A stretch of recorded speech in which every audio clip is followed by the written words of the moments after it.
अस्सलाम वालेकुम लेडीज़, कैसी हैं आप लोग। आज की वीडियो उन औरतों के लिए है जिनकी रीसेंट डिलीवरी हुई हो, जिन्हें यूट्रस में फाइब्रॉइड्स हो, एंडोमेट्रियोसिस हो, या उनकी कोई मिसकैरेज हुआ हो, एक्टोपिक प्रेगनेंसी हुई हो। क्योंकि ये तमाम कंडीशन में एक ख़ास बात आपकी पीरियड्स में आपने नोट की होगी कि अगर आपकी माहवारी में खून के लोथड़े आते हैं, यानी क्लॉट्स आते हैं, ब्लड क्लॉट्स आते हैं। माहवारी का जो खून होता है वो लिक्विड होता है, पानी की तरह होता है, रेड कलर का, लेकिन अगर वो क्लॉटिंग फॉर्म में हो, टुकड़ों की सूरत में हो, जेल टाइप का हो और लोथड़े टाइप का हो, क्लॉटिंग टाइप का हो, तो इसका क्या मतलब है और आपको कब डॉक्टर के पास जाना चाहिए। क्योंकि ये चीज़ नॉर्मल नहीं है। आपको अगर ये प्रॉब्लम होता है तो इसका प्रॉपर ट्रीटमेंट करवाने की ज़रूरत है। आपकी बॉडी के अंदर किसी न किसी बीमारी को ये बीमारी का सिम्टम हो सकते हैं।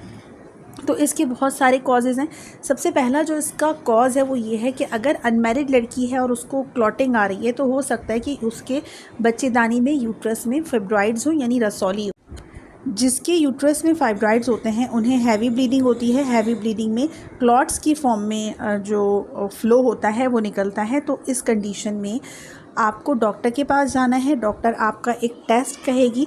टेस्ट जो है वो अल्ट्रासाउंड का टेस्ट होगा, जिसे हम पेल्विक अल्ट्रासाउंड कहते हैं। आप चाहें तो एक विज़िट डॉक्टर का बचाकर पेल्विक अल्ट्रासाउंड करवा के उसकी रिपोर्ट लेके डॉक्टर के पास जाएं। अल्ट्रासाउंड आपको कैसे कराना है, यूरिन होल्ड करके फिर आपको डॉक्टर के पास जाना है, अपॉइंटमेंट लेना है, डॉक्टर के पास जाना है। वो आपका अल्ट्रासाउंड परफॉर्म करेगी जब आपका यूरिन होल्ड हुआ होगा, और फिर उसकी जो रिपोर्ट होगी वो आप किसी अच्छी जो गायनोलॉजिस्ट हैं उसको दिखाकर आप अपनी जो ट्रीटमेंट है उसको कंटिन्यू कर सकती हैं। दूसरी जो इसका रीज़न है हैवी क्लॉटिंग का, वो है कि अगर आप मैरिड हैं आप और आपको प्रेगनेंसी हुई थी, या प्रेगनेंसी से पहले या प्रेगनेंसी के बाद या अर्ली प्रेगनेंसी में आपको पीरियड्स शुरू हो जाते हैं, तो आप और पीरियड्स शुरू होने के बाद आपको उसमें क्लॉटिंग आती है, तो ये कॉज ऑफ कंसर्न है।